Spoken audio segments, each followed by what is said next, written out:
Miryalaguda municipal కార్యాలయం నందు గౌరవ మున్సిపల్ కమిషనర్ శ్రీజారెడ్డి గారిని కలిసి 6వ వార్డుకు సంబంధించినటువంటి పలు సమస్యల మీద వినతి పత్రం ఇవ్వడం జరిగింది.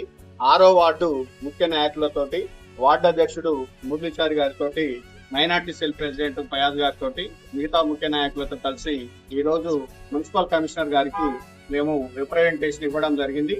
వార్డులో 3వ లేఅవుట్ నందు ఆంజనేయ స్వామి గుడి నుండి ఎదురుగా మనకు మెయిన్ రోడ్ వరకు కూడా రోడ్డు వేస్తామని చెప్పని కంకర పోసి దాదాపు నెల 15 రోజులు గడుస్తున్నా కూడా నేటికి రోడ్డు వేయకపోవడం వల్ల ప్రజలు దాని మీద వెళ్లేటువంటి వాహనదారులు అయితేనేమి, పాదచారులు అయితేనేమి తీవ్ర ఇబ్బందులకు గురై చాలా మంది ప్రమాదానికి కూడా గురవుతున్నారు. కాబట్టి వెంటనే మీరు ఆ రోడ్డు పని పూర్తి చేయాలని చెప్పని మేము డిమాండ్ చేస్తూ ఈ రోజు కమిషనర్ గారికి ఆ యొక్క సమస్యను వివరించడం జరిగింది. దాంతో పాటు వార్డులో దాదాపు 10 రోజుల నుంచి మరి నీటి సమస్య బాగా పెరిగిపోయినది. మరి ఆ మిషన్ భగీరథకు సంబంధించినటువంటి పైప్ లైన్ ఖరాబ్ కావడం వల్ల ఆ పైప్ లైన్ ద్వారా రావాల్సినటువంటి నీరు సక్రమంగా రాకపోవడం వల్ల ప్రజలందరూ కూడా నీటి ఎద్దడికి, నీటి సమస్యకు బాగా ఇబ్బంది పడతా ఉన్నారు.